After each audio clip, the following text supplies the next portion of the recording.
Hello, hello. Oh god, I'm gonna die. Hello, hello, hello. And welcome to the 26th episode of Mixed Media Reviews. My name is Kelsey, and today I'll be talking about a book. This week's book is To All the Boys I've Loved Before by Jenny Han. And also, I'm going to do a little compare and contrast with the Netflix movie version. Obviously, I'm still very sick. I'm going to try to see how this goes. This is many attempts later. I will try my best, and I am sorry if you hear the sound of the cough drop in my mouth, but it's the only way I can do this without dying. So let's just jump in, shall we? Before I read the book, I of course watched the movie.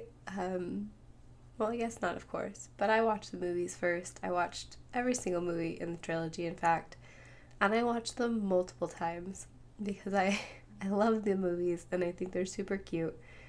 And I figured since the movies were so good, then the book had to be just as good. And spoiler alert, I was right. Also, potential general spoiler alert. I'll be talking about the book and how it compares to the movie, so kind of spoilers for both of these things. Summary. I'm just going to read from the back of the book that I have right here to make it simple. Laura Jean keeps her love letters in a heart box her mother gave her. They aren't love letters that anyone else wrote for her. These are ones she's written. One for every boy she's ever loved, 5 in all. When she writes, she can pour out her heart and soul and say all the things she would never say in real life, because her letters are for her eyes only. Until the day her secret letters are mailed, and suddenly Laura Jean's love life goes from imaginary to out of control. Very similar premise for both the movie and the book, but that was obviously from the book. So what did I like about this book? The book was freaking adorable. I actually listened to the book instead of reading it, which I must say is very convenient. Made doing chores like 1,000 times better just to be listening to an audiobook instead of, folding laundry in silence. Not that I would ever do that because I would just watch TV instead. But it was very fun. Much like the movie, this book made me laugh out loud multiple times. Again, out loud, you guys. I feel like I don't really laugh out loud when I read books very often. I don't know if it was because being read to me, like me listening to it instead of me reading it, I was for sure cracking up all the time. Maybe it's because when listening to it, it was more unexpected humor. I couldn't really skim ahead. Maybe it was the way she was saying it, the narrator. I don't know, but I thought it was great. And I really loved the humor in the book. I also really liked Han's writing style. It's definitely a book that is more in the romance category, which is, again, not something I typically read. But her writing style paired so well with, I think, Laura Jean's character.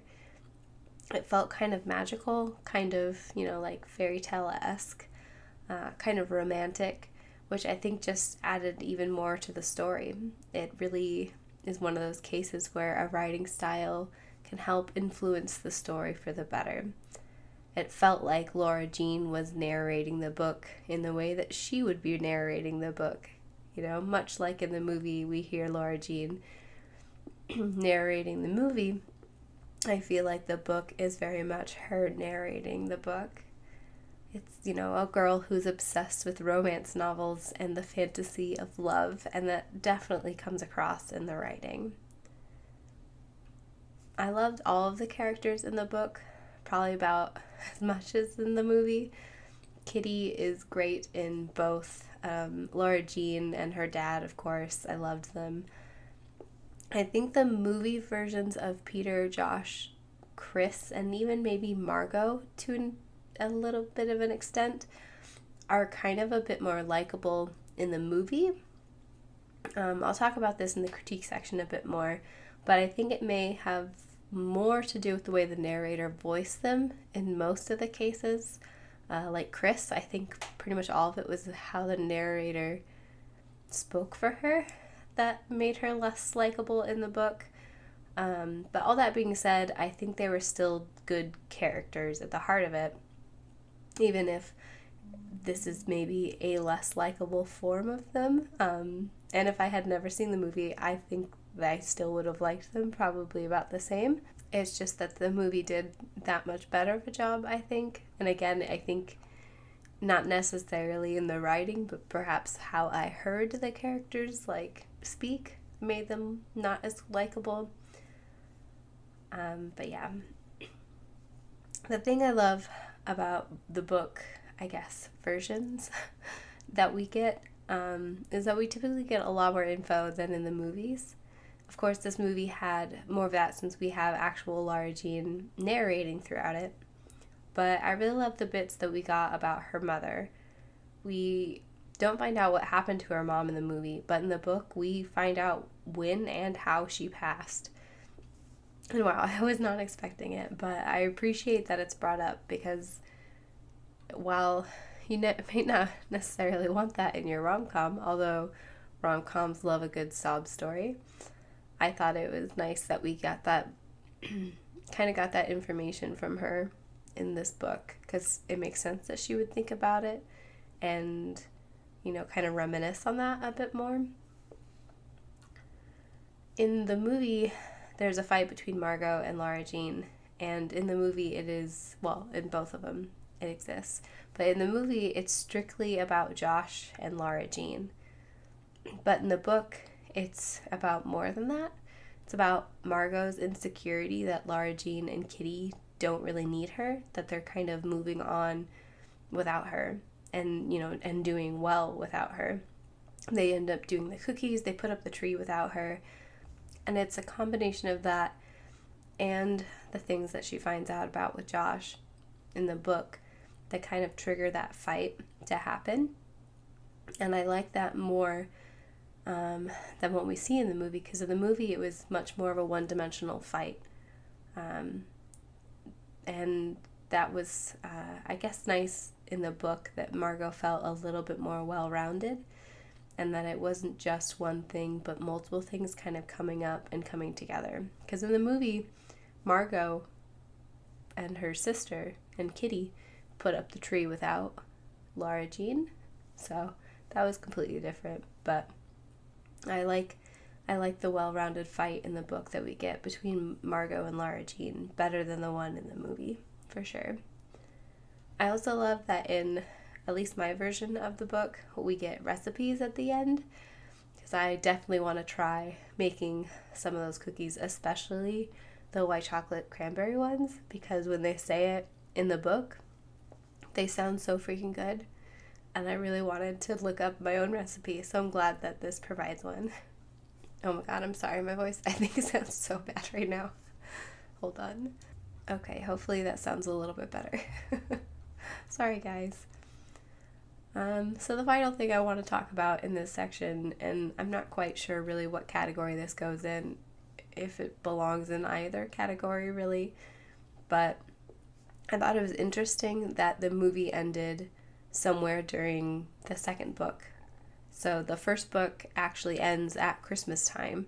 The video hasn't been out yet. Peter and Lara Jean are on the outs.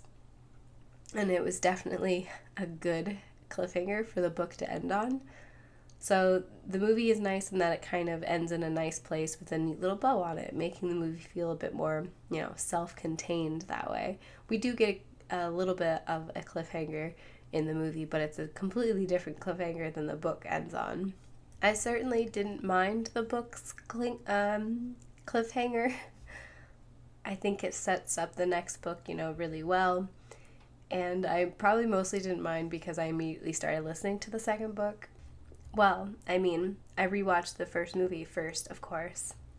As soon as I finished the audiobook, I put on the movie. And then when I finished that, I put on the second audiobook, as a normal person does. Alright, so let's talk about some critiques. There wasn't much that I didn't like about the book, to be honest. A lot of the things the movie did differently, I think, made sense within the context of the movie, in order to condense the story or to make the sequence of events flow a little bit better on screen. You know, to have different people tell their perspective instead of Lara Jean always just narrating something. I think that all made sense. One thing I think the movie did do better, though, was that it kind of just jumped into the story. I don't mind having a bit more in the beginning before we dive in, but the book definitely seemed a bit slow, maybe, at first. I'm not sure if it was because it actually took a long time to get into it, or if it was because of how short the chapters were. Listening to it didn't bother me as much, since I wasn't physically seeing the chapter lengths. But it did seem odd that it wasn't a very long book, yet there were over 70 chapters. I just finished a book that was almost 500 pages, and yet was still in like the 500 chapter or 50 chapter range. 500 would be insane. So maybe hearing, chapter 16 come up and she still hadn't even had her letters get out was a bit odd. I think I just have a thing with chapters, you guys. I know a few years ago I tried reading Ta-Nehisi Coates' Between the World and Me, and I just couldn't do it. I stopped on page like 44 because there weren't any chapters, and it just felt really exhausting to read. Like it was like I was reading a run-on sentence, if that makes sense. I'm sure part of it was just that I wasn't in the mood to read nonfiction. I've said this before, but I read at night to help me fall asleep, and it's a big reason why I stopped reading a lot of nonfiction in general. It's not as relaxing for many different reasons. And now I'm getting completely off topic. Point is, I think I have a thing about chapters, and I'm very particular about them apparently, and I don't think I realized until just now, and that's why Between the World and Me didn't work, and that is why With a Fire and High was very close to being a bad starred book, but because it was so freaking good and she writes so beautifully, Acevedo pulled it out. Anyway, about the whole slow descent into the story, going back, I'm not trying to say that I didn't like all that additional kind of background information that we got, because I did like seeing that dynamic between the sisters more in the days leading up to Margot leaving. In the movie, she's leaving the next day in the story, so we didn't really get the connection between the sisters, like, to see in real time happening. Like, yes, we got their connection, but it's mostly through Lara Jean telling us about it, and then throughout the story with memories and, visits and things like that would come up. So it was nice that Margot was there for longer in the beginning of the book. But again, to me, it still seemed a bit, too heavy-handed on the stuff happening before. Like, it wasn't until chapter 16 until things started really, kicking off, which, looking in the book, is only page 65, which definitely isn't very far. So it must be the chapter thing, because it felt like forever when I was listening to it, but really it's less than a fifth of the way through. And maybe that's also part of it, listening to someone else speak it. Obviously you can read faster than you can speak, so it takes longer to listen to the book than it would be for me to have read it. So maybe that's part of it. I don't know. Maybe this isn't a real critique then, because, it did happen on page 65. Who knows? Hold on. Alright, I think we're back in business. What else? Oh, so the last thing I'll talk about is, and again, not sure if this was a byproduct of being read to instead of reading it in my own voice, but Peter was not as lovable as he was in the movie, and I think some of that was legitimate writing. And I think maybe some of it is just how Noah Centineo is. Maybe he plays it more aloof, or maybe, I know there are definite parts that are written differently where Peter feels a little bit more thoughtful in the movie than he did in the book, or at least in the beginning. In, I think, the middle and the end of both the book and the movie, Peter is much more thoughtful, but in the beginning, when it first starts happening, Peter didn't seem as thoughtful, I think. I feel like movie Peter was fairly thoughtful from the beginning on, whereas book Peter, it took him a little while to seem more thoughtful. But maybe that's because book is more Laura Jean perspective and she wasn't noticing it as much. I don't know. And again, that could have been how the narrator was reading his dialogue for some of those things. All I know is that I definitely craved Noah's depiction of Peter the entire book, and it is why I immediately went and watched it after I read the book.